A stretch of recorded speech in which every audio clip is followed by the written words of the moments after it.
Hi, Simon. Welcome at Airhacks FM. Well, very happy to be here. Okay, what was your first computer? So my very first personal computer was what was called a TRS-80 or Trash 80. It Uh-huh. was a 16 kilobyte machine Okay. that ran BASIC. Okay, this is actually a very popular computer in US. And what was your first unpersonal computer? Because this was Yes. So the first computer that I actually wrote a program on okay. would have been a mainframe Mhm. that was owned by a local insurance company, because the school that I went to, this was a long time ago. This was back in the 1970s. They actually had a relationship with the insurance company, and so in our school we had a punched card machine. Uh-huh. So we would actually go to this little room and we would type in Algol 68 programs on Okay. punch cards, Mhm. and then we'd send them off to the insurance company in a big tray, Mhm. and then they'd run it through their mainframe, and then we'd get back a big stack of paper, the 132 column fanfold paper, Mhm. and we'd see where we'd put a syntax error on our card. And So then you started with mainframe and then moved to Trash? yes. That's interesting. That's an interesting story. So usually I ask, what was your first action on the computer? But on the mainframe, I assume there were no games, right? No, we wrote our own. We actually played battleships on this, and it was the weirdest thing, because of course the kind of return time on this was that each week we would send off a tray of cards, and then the following week you get back the results of those cards going through the mainframe. So it was a 1 week turnaround for every time you wanted to make a move. Yeah, almost like ChatGPT, but a little bit slower. A lot slower. Exactly. Where was it? Was it in the US? No. This was in the UK. Okay, cool. And the reason I had a TRS-80 was because my dad was, funnily enough, he was a complete tech guy who loved all things technical, and he decided that he wanted to get a personal computer. Like I say, this was, I think, 1978, so there was no such thing as an IBM PC at that time, or even a personal computer as we know it. So he found this thing called a TRS-80, and he paid an absolute fortune for it. When you consider what it actually had inside it. But it was great. I loved it. And why not ZX Spectrum? Was too early for ZX? Oh, way too early for that. Yeah. Ah, okay. No, I understand. Because usually all people from UK, they usually have ZX. And yeah.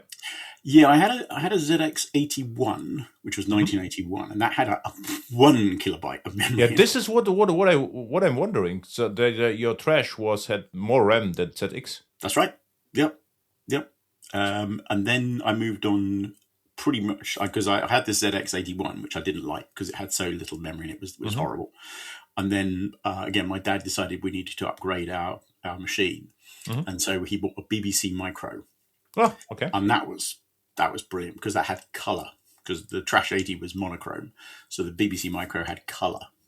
And is the BB Micro, was it better than ZX Spectrum?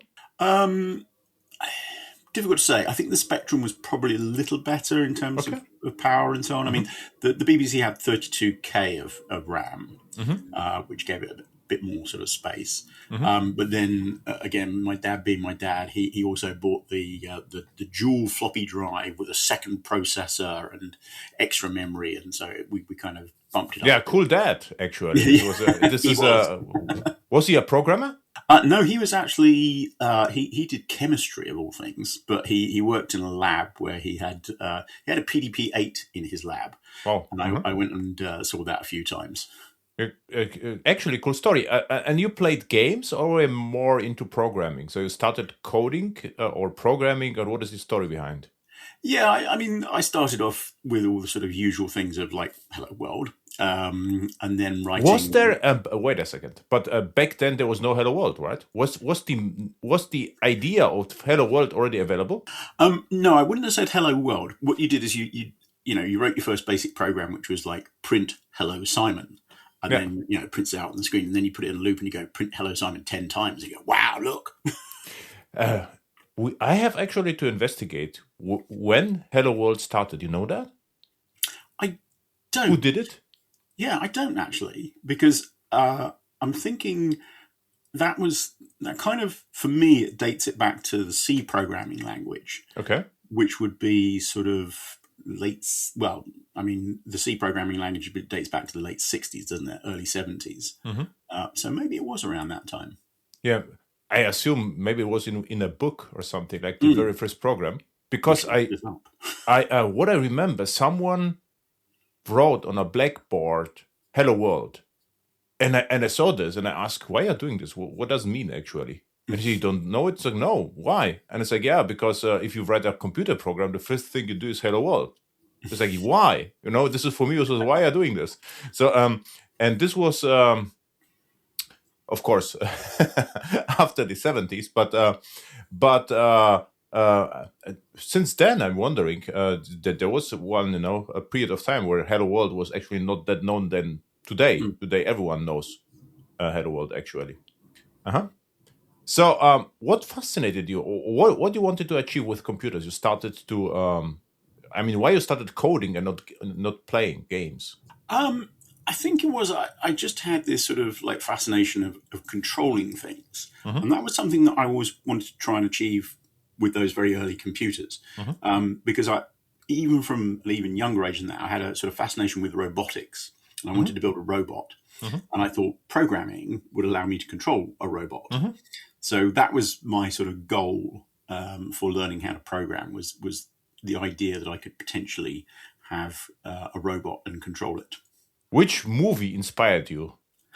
That's a tricky one, actually. I don't really remember any one movie that I think of that... With robots, I assume. Yeah, I don't really remember. I mean, no, I can't think of one in particular that but you like science fiction, I think, right? Yes. Yeah, of course. Pretty cool. So, so what was your first program? A little bit more interesting, so beyond Hello World. I'm not really sure. I mean, I do remember writing quite early on some very simple sort of card games, because card games were sort of fairly easy to do, because you're dealing with a nice simple set of things, and you don't even need graphics, so you can do cards represented by text quite easily. So I do remember writing some backgammon, and not backgammon, but patience type game. Okay, with the BBC Micro, I assume. Yes. Also, I was quite interested again with the graphics, so I started doing things like creating fractal patterns. And they were very popular. Also very fascinating. Lots of math there, right? Yes. Fractals and Mandelbrot. Mandelbrot said. Mandelbrot, exactly. Yeah, because I found an article in Scientific American, again, way back in the day, and I thought, oh yes, I want to code this up in BASIC, and so I wrote a BBC Micro program to generate fractals, and I tried pushing it to the sort of like nth degree, and I ended up running the program overnight to try and get this really cool Mandelbrot set graphics thing, and I got up the next day and I came down and it had crashed because I exceeded the stack limit. Okay, and you use also Logo? No. Okay, so you were advanced user, because the typical logos with the turtle were exactly where you could draw things on the screen, like go there and go there. No, I did BASIC, and then the next language after BASIC, I guess, really would have been C, because that's when I started working in like industry. Well, I went to university as well, because I did what was called a sponsored degree. So I did 6 months at university, and then I worked in industry for 6 months. And the company that I worked for, they had a system that they were developing for office automation in C. In C, so you moved from BASIC straight to C. Yes, pretty much. And how you learned that? I mean, this is tough, right? Yeah, I mean, I was lucky. Like I say, the company that I worked for, they understood that being a student, you spent 6 months at university, so you weren't going to know a whole lot. So they basically sent me on a C programming course, and then worked with people in the department that I was in, and just picked it up gradually like that. Okay, and you like that? So, yes. Okay. What you did in leisure with programming or nothing? So what was the situation back then? Yeah, I guess. I mean, I do remember even then when I was learning to program in C, that I started working on a program to play chess because that kind of fascinated me. And again, didn't need to be too graphics oriented because back in these days that we were using 9600 baud terminals, like a VT100 type thing. And it worked, your chess game program? I got it to the point where you could actually play a game. I never got to the point where it would play autonomously. So I could have the idea of a board and, you could play against somebody else, but not having the computer play against you. Okay, so this was like a simulation of the board without any algorithms. Yeah. Okay. Yeah. Because chess also fascinated me, how it is possible back then that it works at all. So for me, and I know that back then people tried like a tree-like structure, right, where they knew which, and they tried to score the moves, all possible moves, and this was the idea. But still, it was unbelievable back then that on small, because there was almost no abstractions. You had to implement everything from scratch. This was the problem. Real programming. Yeah, yeah. I mean, that's interesting. Real programming means, can you keep everything in your head, or you start with abstractions early, right? So this is, are you forced, to write like procedural logic, or you could implement a kind of a tree and then forgot how tree is working and then use the tree to implement an algorithm. And this is like, the abstractions layer. So this is, yeah. Today, I try, to remember as little as possible and try to abstract as much as possible, right? But back then was different story. So this was completely different. Yeah, and that's a good point, you see, because if you think about how people learn to program now, there is so much abstraction from away from the machine. And I think that even if you look up how they teach computer science now, because although my son's not doing computer science at university, some of his friends are, and I talk to them. And they are doing things at a much higher abstraction than when I was at university. So they don't learn about the details of how operating systems work and compilers and things like that. It's much more focused on how you apply technologies. Exactly my case. So I had also classes about how real-time operating systems are working and operating systems. And I remember Motorola 68,000 assembler. And I liked that because the professor was great, but back then I was really interested in programming and less interested in the lower stuff. I found it somehow not applicable. That's the problem, And with the programming, I could immediately do something with it. So this was the thing. It's interesting because for me, I actually found that very low level stuff really quite fascinating. And you talk about the 68,000 processor. That was definitely one of my favorite ones because we had a machine in this company I worked for that we were developing on, and it had a nice flat memory model compared to the Intel way of doing things. So Intel had this idea of near pointers and far pointers, and that didn't make any sense to me. So I like just a flat memory model. And you could actually use assembler to do something on the machine, right? Yes. Yeah, for me it was, I remember I had to use a kind of a simulator on Intel to work with it. So this was pointless because at the end it worked, but why? Because I didn't have and I had to have Mac. I think Mac had 68,000 back then or whatever. That's right. So yes. Yeah. Early Macs. Yeah, and Atari as well, right? No. Yeah, I think so. Yes. Yeah, the ST or the bigger ones. Yeah. But that's how I actually got to my second job, was because this first company that I worked for, very small company that doesn't exist anymore. Aside from developing this office automation, word processing, spreadsheet type software, they also had a Unix source code license because somebody at some point had decided that they needed one of these things. So they bought a Unix source code license, which meant I actually got to look inside Unix and find out how it worked from the inside. From whom did they bought the license? AT&T. Oh, okay. Yeah, so the home of Unix, and that's, like I said, that's how I got my second job. Because a question: was it only one license of Unix, or were there multiple licensees? It was like AT&T was the master of Unix, or were the other? Okay. Yeah, so AT&T owned Unix and licensed it to other people. So anybody who wanted to use it for their machines, they would license it to people like HP or Sequent or whoever, the DEC, if you remember them. Yeah. So they would license it to them. And as I say, because this wasn't open source in those days, I got access to the source code, and I could actually see, how the memory system worked and how the scheduler worked and stuff like that. And that's how I ended up working at AT&T in the Unix part of Bell Labs. I remember a drama in 90s or 2000s with STO Unix or some kind of, right? There was a company who did something with the Unix. They were like, what was it? Okay, so I can tell you this story. Okay, cool. So what happened was, AT&T owned Unix. So it was developed as part of Bell Labs back in the late 1960s, early 70s. So Ken Thompson, Dennis Ritchie, and so on developed this.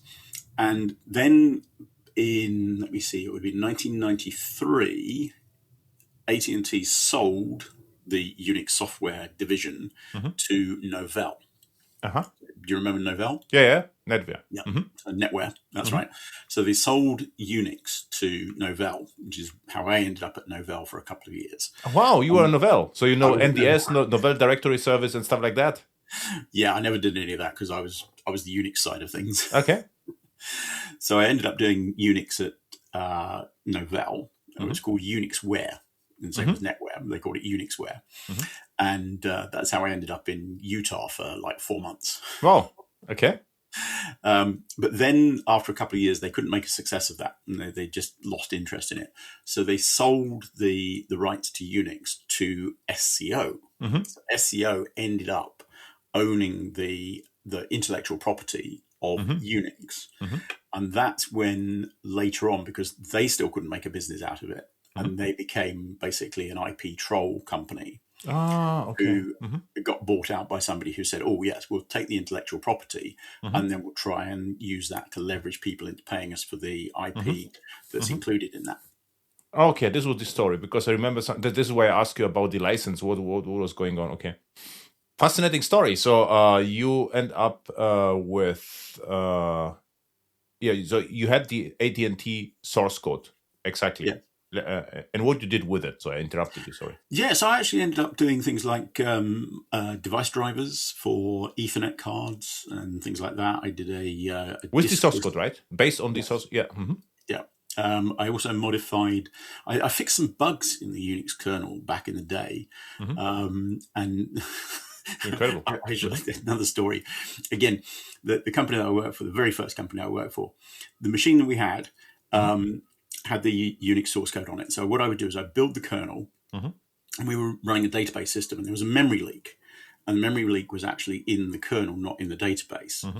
And I ended up debugging this, but the way I had to debug it was by putting, there was no such thing as a simple, like debugger that you could plug in and probe into stuff. So you basically put print statements in. And what I would do is I'd put some print statements into the kernel, build it, which would take about half an hour or so. Then I'd have to write it onto half-inch mag tape, put that on a half-inch mag tape thing.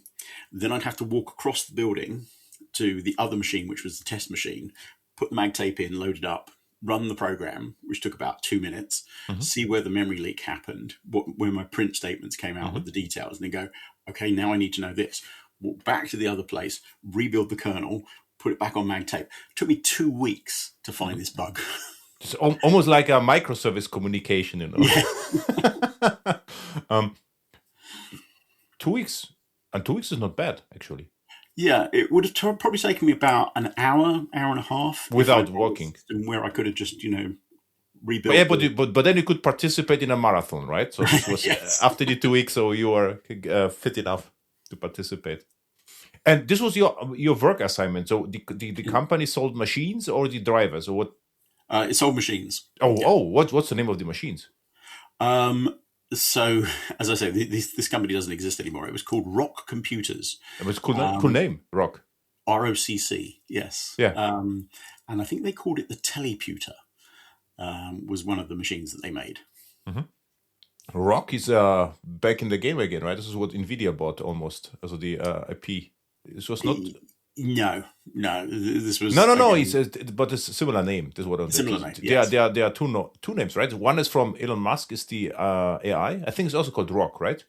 I think so. Yeah, but this was ROCC. Yeah, and it says ROQ, and there is one with C, I think, and this is the A6 where you can run. Okay. And this is what they bought, and yours was SCC. So there are 3 Rocks right now. So interesting. And what happens afterwards? So after Rocc. Oh, that's when I went to AT&T. So Okay. You went to AT&T? Yeah. Okay. How it happened? You just applied, or they asked? Yeah, literally. I kind of contacted a recruitment agent because I was looking for a new job, and he said, "Oh, we've got this role at AT&T. Are you interested?" And I was like, Crazy. "Yes." Yeah, this was like, AT&T, I imagine, with the Unix licensing is almost like some microsystems, right? Later. That's right. Yes, exactly. Yeah. It was the home of Unix. And how was it? I mean, was it like better than expected, worse than expected, or what was the impression of AT&T back then? Or what you did there? I'd say it was better than I expected. I had an enormous amount of fun working there because, again, getting exposure to all these different technologies and things like that.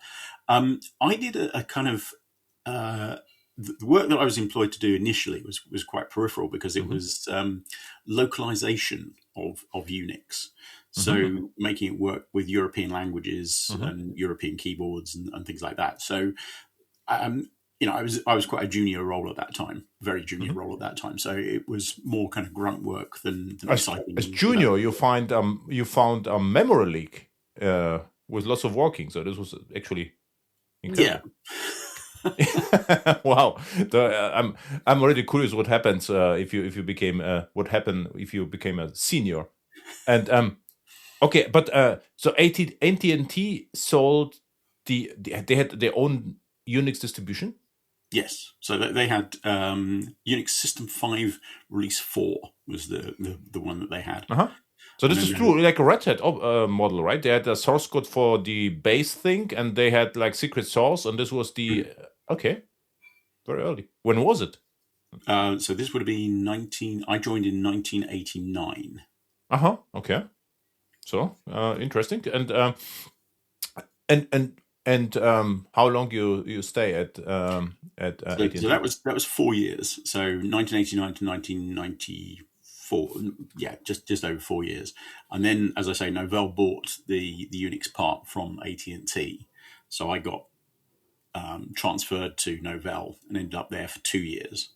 And then when Novell sold Unix to SCO, I decided I'd had enough of doing that. And I thought, I'm going to look around for another company that might be doing something interesting with Unix. And I found this little company called Sun Microsystems. That's cool because we almost met, I would say, because in 1997, this was one of the first e-commerce project with Java for me.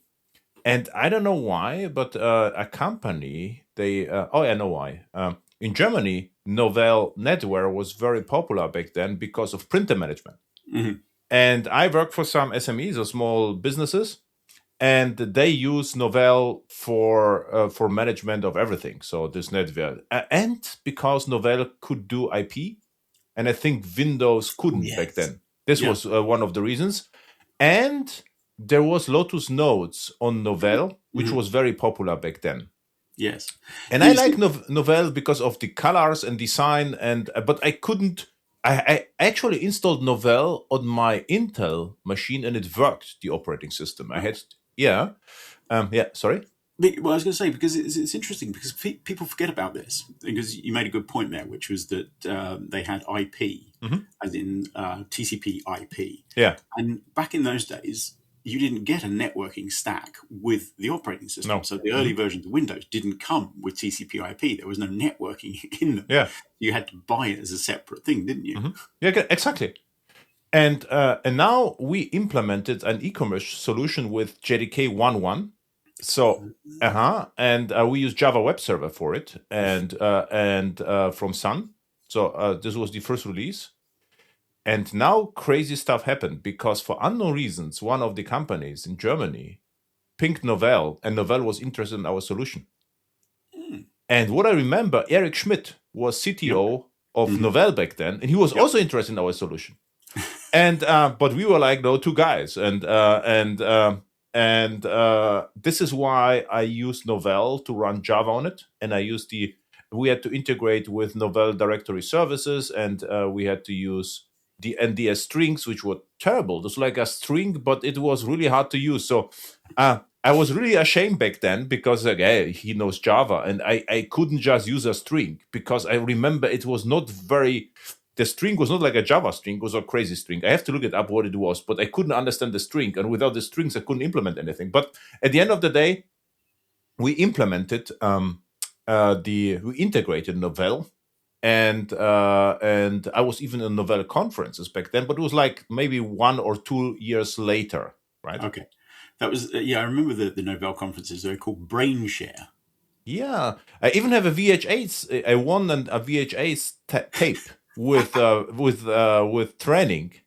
And what I also remember is at the conference, Novell advertised that the BA Tenga is the application server, runs really well on Novell. So there was like, the first application servers, Java applications were able to run on Novell. And this is why I look up Tenga. I was like, why Tenga with H? And this was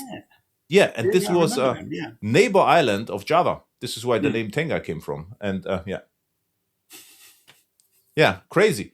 But you left Novell in 1994, you said, right? I joined Sun in 1996. So okay. I started working at Novell officially beginning of 1994, and I stuck it out for 2 years. Okay. And then at the beginning of 1996. So I'm actually approaching 30 years since I joined Sun Microsystems. So it'll be next month. It'll be 30 years since I joined Sun Microsystems. Yeah. And I think Novell one year later. And Novell was also at the systems conference in Munich, which was huge. And we had to implement a demo at the conference. So we got the server and everything. And it worked, actually. This was and I was fascinated by Novell because it was like, not magic. It was like mysterious for me. Why someone needs something like this, And this was like nice design, everything red, complete different look and feel, and it was the same appealing as Oracle back then. Was also fascinated by the Oracle database, similar, and of course Sun, which Java came out. So I was like, okay, this is really cool. And Sun Microsystems. So how you switched you applied again? Yes.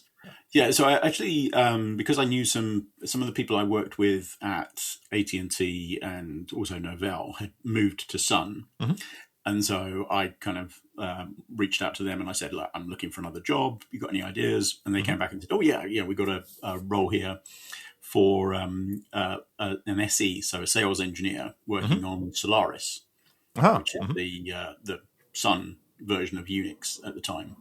And so since I had all the Unix experience, I interviewed with them and they said, yep, come along and work on Solaris.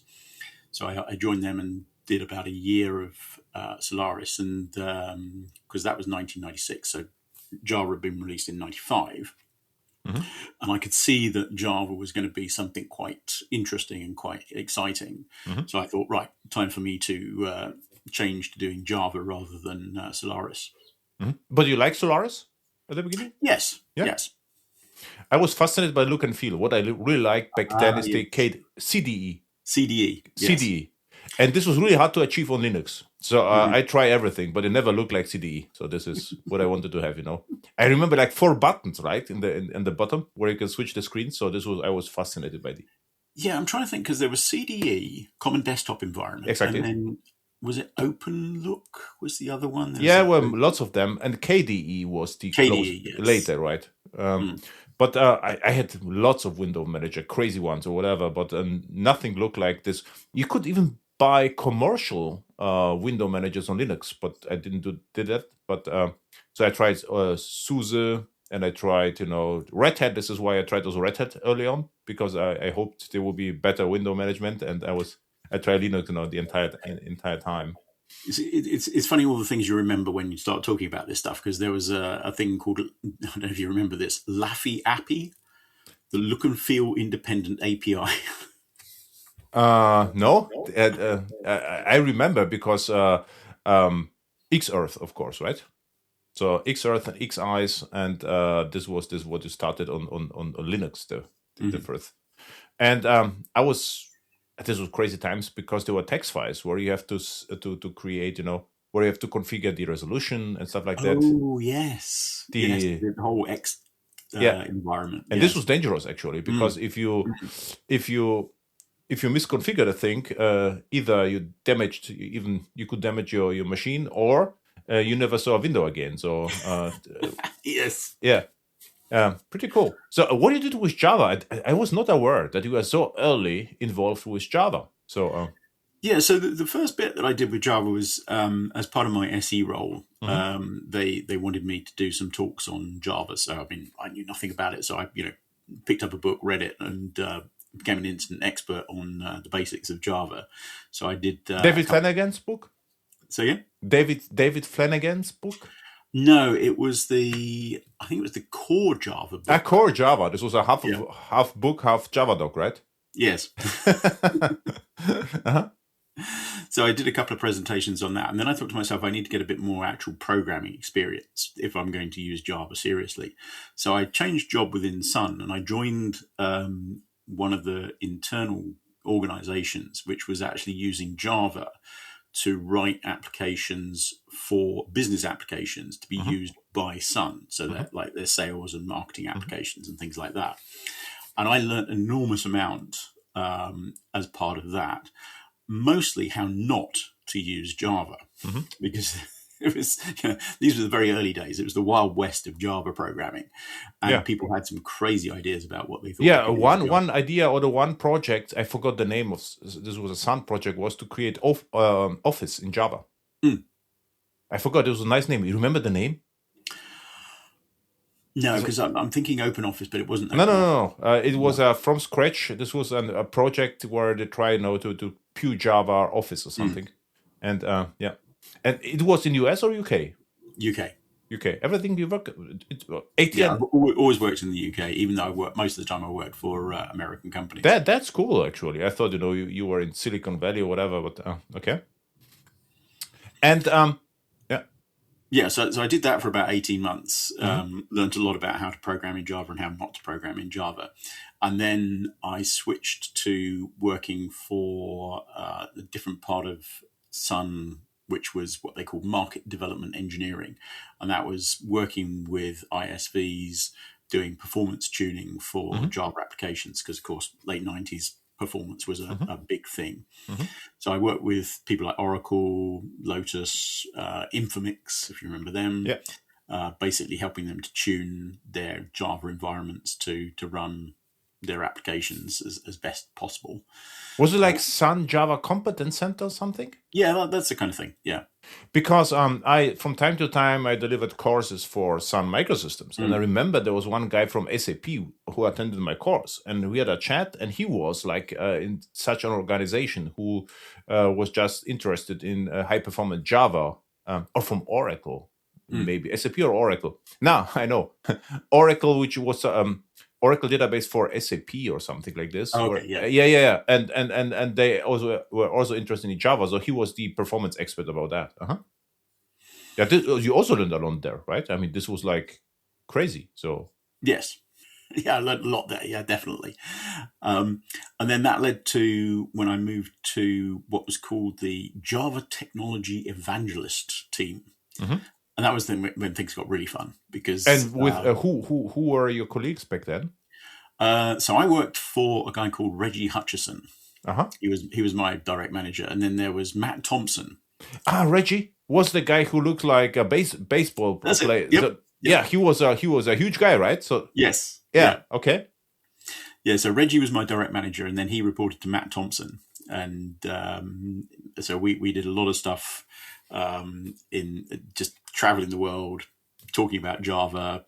We had the Sun Tech Days, which was a conference that we also ran. in Frankfurt.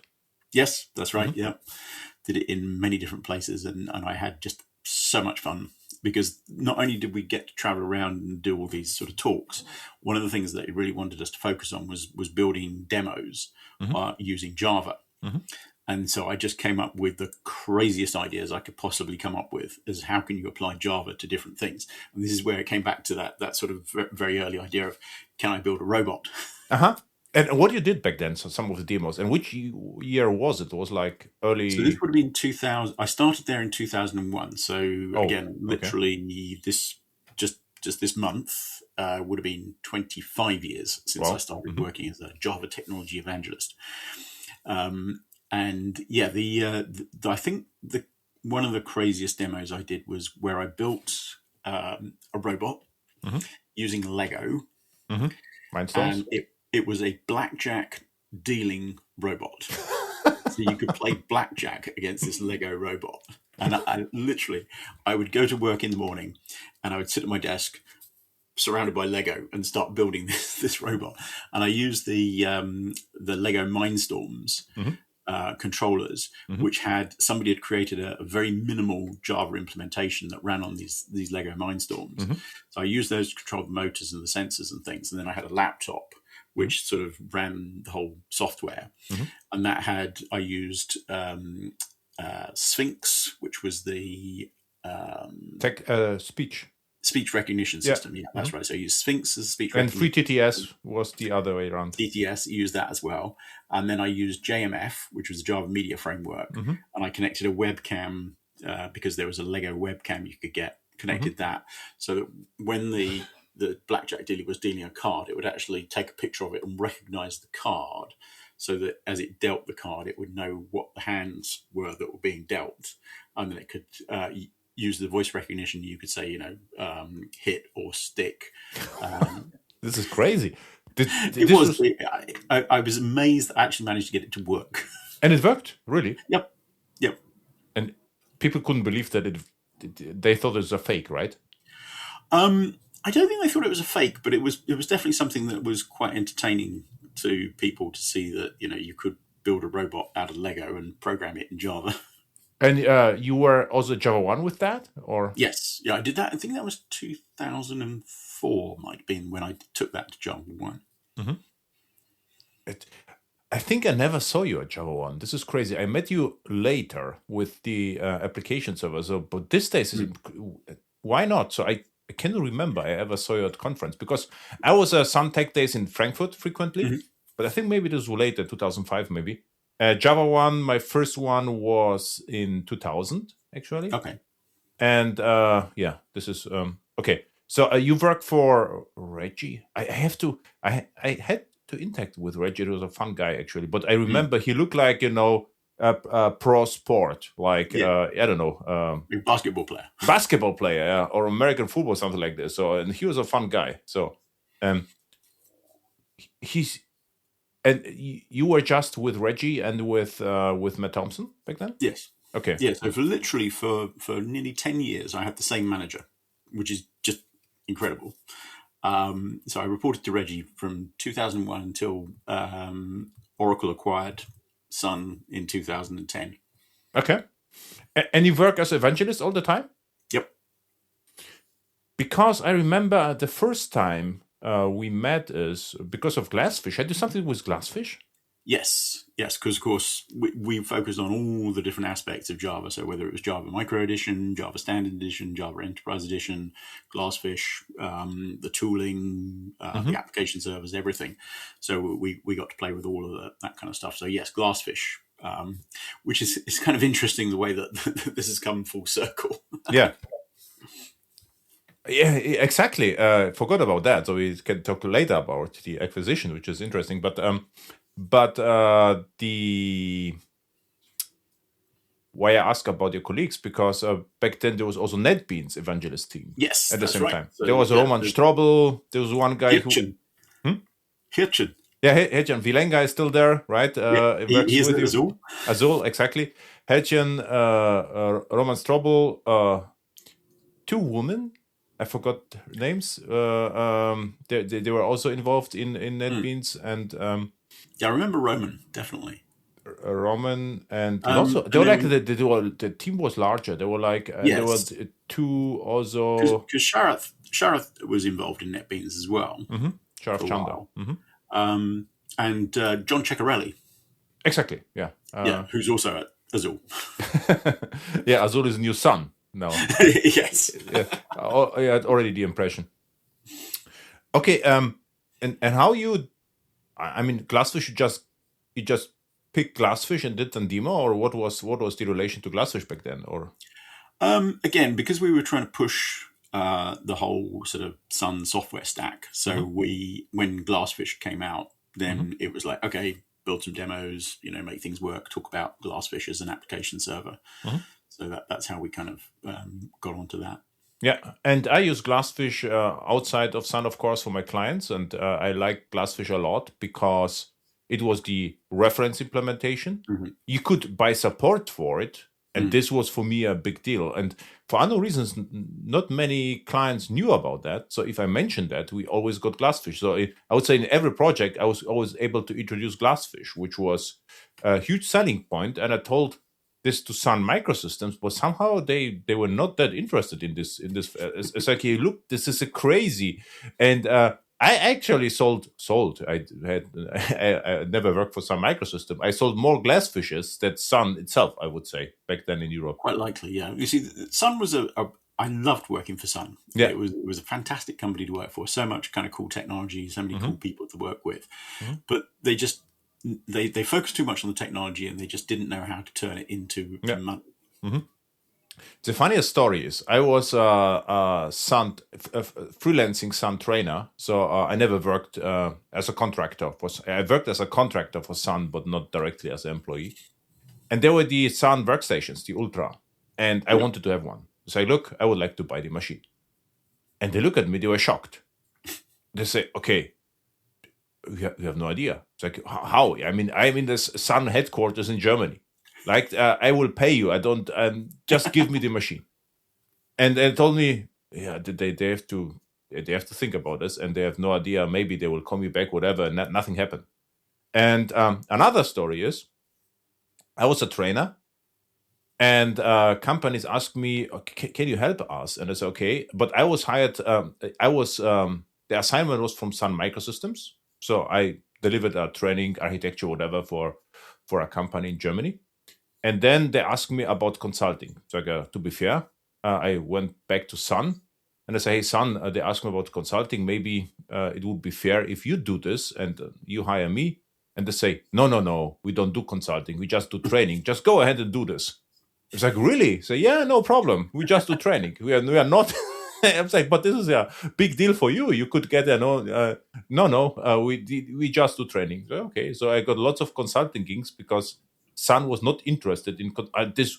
Everything was set up, right? So and then I worked directly for the companies, and not. This was actually, I never understood this. But this changed. If Oracle acquired Sun, there was OOP, and they were the first Intel workstations. So I asked again, could I buy this? Of course, right? So this was I still remember, like 2,000 euros, whatever. I could buy the machine, and it was not that expensive, and it looked great. This was like this was the first Intel workstations, and they looked a little bit similar to the cheese grater in Mac, the workstations. Oh, yes. Yeah, so this was similar look and feel. So this was really nice. Ah, yes, I remember them. Yes, now I know the machines that you're talking about. Yes. Yeah. So you spent the entire time until the Oracle acquisition at Sun Microsystems, and you enjoyed the entire time. Yes. Yeah. I mean, towards the end, it got a little bit frustrating at times because we were sort of on a downward slope, and when you're not making money, things are always a bit tight in terms of travel and budgets and stuff like that, and you don't get pay rises for a long time, and then there's continually rounds of rifts with people being laid off, and it's it gets a bit wearing after a while. And Oracle took off. What was it? Was it a change, a sudden change, or was it like gradual change? It was a sudden change. Okay. Yes. Okay. Yeah, because I remember, I can remember specifically, opening an email in April of 2009, saying, from Jonathan Schwartz, who was the CEO at the time. Exactly. And he said, yes, we've just entered into an agreement with Oracle to be acquired by them. And it's like, oh, okay. Okay. And then in February of 2010, when the deal actually happened, I woke up in the morning and I thought, right, okay, let's see what's happened. And I went on to the HR system and I thought, right, who am I reporting to now? And literally everybody above me, so that was Reggie, Matt, his boss, all the way up to Jonathan Schwartz, had disappeared. And I was literally reporting to a number. Okay. And what happened with Reggie? Was still at Oracle? Oh, he went off to do all sorts of different things. He's worked for, because I still stay in touch with him. I saw him a couple of months ago when I was in California. And he's worked for Microsoft. He's worked for Nokia. He's been at VMware. He's been at I'm trying to think. I think he was at, or he may be at Nvidia now. So he's worked for a whole bunch of different companies. Yeah, cool, cool story. And for you, something changed except reporting, or you did still your stuff? Yeah, I mean, it took a while to settle down because obviously with Oracle taking over and a lot of changes happening, it did take a while for things to settle down. But, I have to sort of hand it to Oracle that I think they did a good job of taking on Java specifically. Maybe not the rest of Sun, but Java. And they have done a fantastic job of being the steward and actually maintaining the development through the OpenJDK. Mm-hmm. People like Brian Goetz, people like Mark Reinhold, John Rose, and Stuart Marks, and all the people who are involved in that. I think they're doing an absolutely fantastic job of maintaining that development of Java. The switch to 6-month release cycle has been very, very good. It's really helped to keep things moving along quickly. We've got things like Project Amber, Project Loom, Panama, Valhalla, which we'll hopefully see this year, things like that. So they've done a fantastic job. So I would say there's actually nothing to criticize, right? So it is way better than expected. Yes. So this.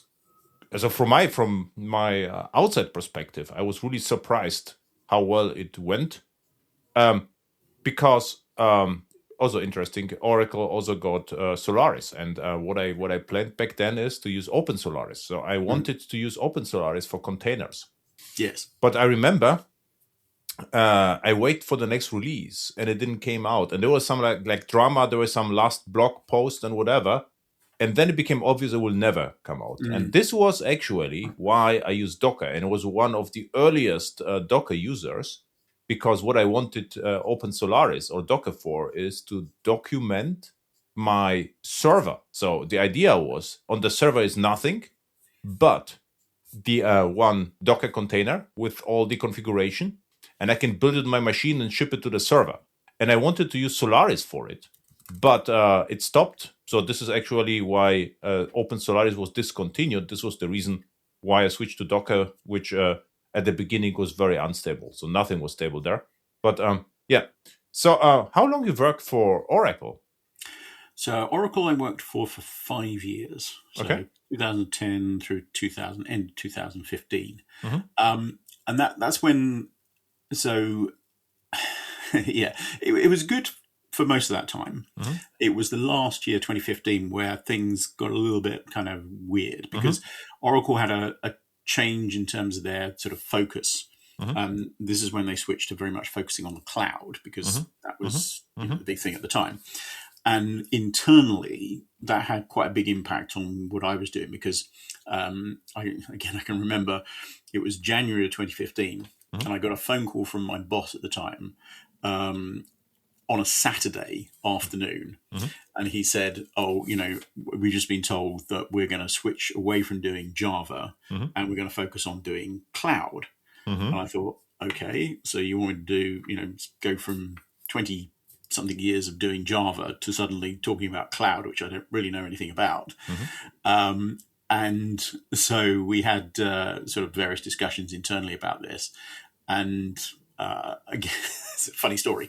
I remember being in Japan, and I met up with the new sort of VP of the group that we were going to be working in. And we were at a meeting, and he said, "Oh, so you're the guys who are going to help us, make a success of cloud?" And I sort of looked at him and went, "Yeah, not really." And we had this long conversation about what was going to happen, and it became very clear that I wasn't going to be happy about this. And afterwards, I was walking back to the hotel with Stephen Chin. You remember Stephen Chin? Yeah. Stephen Chin did crazy stuff with JavaFX first. Then he started Visage with open source. And then he had the craziest Java 1 demos. He created a rack full of Raspberry Pis and brewery or whatever. So he was really involved in Java 1s. So I was walking back to the hotel with him, and he looked at me and he said, "I've never seen that before. I've never seen somebody commit career suicide right in front of my eyes." So that didn't go down too well, and so was the Japanese guy the? Oh no, he wasn't Japanese. He was American. He just happened to be in Japan at the same time. Okay. Mm-hmm. Yeah. So yeah, that became apparent that I wasn't really very keen on the idea of doing cloud evangelism rather than Java evangelism. So about 3 months later, I think it was October. No, September it was. Yeah, September. That's right. I was on vacation. Checked my email as I do because I'm on vacation. So why not check your work email? And I saw that there was a message from my boss's boss saying, need to talk to you tomorrow. And it would have been about 2:00 in the afternoon for me. And I thought, hang on, why does my boss's boss want to talk to me at 6:00 in the morning, California time? Mm-hmm. And I said to my wife, I said, I think I'm going to get laid off tomorrow. And lo and behold, yep, got laid off. Oh. And what was and why? It was just that they decided that because it wasn't just me, so it wasn't my negativity that was the whole thing. They laid off pretty much the whole team that I worked with. The only person who survived, I think, was Gerrit, because he worked in Germany, and of course, as you know, getting laid off in Germany is very difficult. So they kept him on for a while, and then he left. And funny enough, he's Gerrit Grunewald, Han Solo. Yes, and he's at Azul now. Yeah, also at Azul, of course. But also funny story, because I don't know how much later, but way later, I was in Berlin, and there was still Sun Microsystems building after Oracle acquired Sun because of Germany. Wow. So, and I was there in the building, and it was fully functional. So there was no Sun logos, everything was there, like a Sun Microsystems. And I remember I took some picture and posted on Twitter, and no one could believe. It's like, this is what you are doing here. No, there's no more Sun. It's like, of course, I'm in the building. I was also in the headquarters in Sun Microsystems in Germany, way after, I think it was 1 or 2 years later. So it's like, and there were still Sun buildings with Sun logos, everything Sun. You could get, swag, Sun swag, because they just give it away. But it was a strange situation. It did take a while, because I remember that the Sun office that we had in the UK, that it was probably about 18 months after the deal closed before they actually closed that office, and we ended up moving into the Oracle offices. But the Sun office was open for quite a while. Mm-hmm. Okay, and what happened after Oracle? So then I joined Azul. I'd already started looking around for a job before that. So when I got laid off, it was no big sort of like shock. And so I'd actually just sent a random email to Azul saying, I see that you do Java. I'm kind of interested in Java. Have you got any jobs? And so I ended up having a conversation with Gil. Yeah. And that turned into, I think my first conversation with Gil was 3.5 hours long. Yeah, Gil, he was on the podcast, and my conversation with him was even longer. So Gil is amazing, I would say. This is it cannot be even. I don't know whether he is a good boss or not that good. I think he's a fun boss. Whether it is good, I don't know, because you can talk with him for hours about technology and maybe forget about business. This is exactly. Gil is a fun guy, really. This is and crazy smart as well. Yeah. Oh, yes. I mean, he every time I talk to him, and we discuss technical things, and he'll just you sort of ask him a question about something, especially like with the JVM, and he'll go, "Oh yeah," and it's like he'll sort of delve right down into the weeds of how the JVM works, and he knows so much about just how Java works. And since then, you are at Azul? Yes, 10 years straight. I would say this is a similar experience like back then to AT&T, right? Because Azul, I would say this is like cutting edge Java or cutting edge JVM, not even Java. I mean, this is everything which is operations, performance, and you did the crack and lots of actually cool stuff. And I always liked Azul because of the Vega systems, which you discussed with Gil. So this is where Azul impressed me the very first time because of like a Java host system. Listen. Yeah, it has been a bit like working at Sun because, as you say, although Java is still a part of Oracle and they kind of maintain the overall control of it, we do a lot of interesting stuff around that in terms of the high performance JVM, the platform prime with different garbage collection, different JIT compilation, all the other stuff we've done with cloud native compiler and stuff like that, and crack, as you say, which is also very cool. Listen, what I would like to do is to reinvite you back as often you like, and cover just Azul. So I don't care whether it's proprietary or not, but just the Java features from Azul. Maybe we always can start with a standard and then added value on top of Azul, because this is what I think is a little bit missing, because there's an added value from commercial providers, and if you see the clean distinction, okay, you get Azul OpenJDK this, but if you buy something, you get this, and this is always interesting to hear, because we had already chat with Garrett about inventory. This is crazy useful, for instance, right? So that you get code coverage for free if you run it, as just to know what the interesting features are, because it's really interesting for the Java ecosystem. So yeah, I mean, that'd be great. Yeah, we could. We do this, and where people can find you on the internet. I'm on Blue Sky. That's probably the best place to find me for Java kind of related stuff. So and your name is Simon Ritter, right? Yeah, my name is Simon Ritter, but my handle on Blue Sky is speakjava.bsky.social. You were always Speak Java, actually. Yes. All your handles is what I remember exactly. Yeah. I came up with that as a Twitter handle. Yeah. Back in many years ago when I joined Twitter, and I needed something that seemed appropriate, and I went through a whole range of different things that were related to Java, and obviously many of them were taken already. So I came up with Speak Java. Very good. Thank you, and see you next time with Java on Azul. Thank you very much.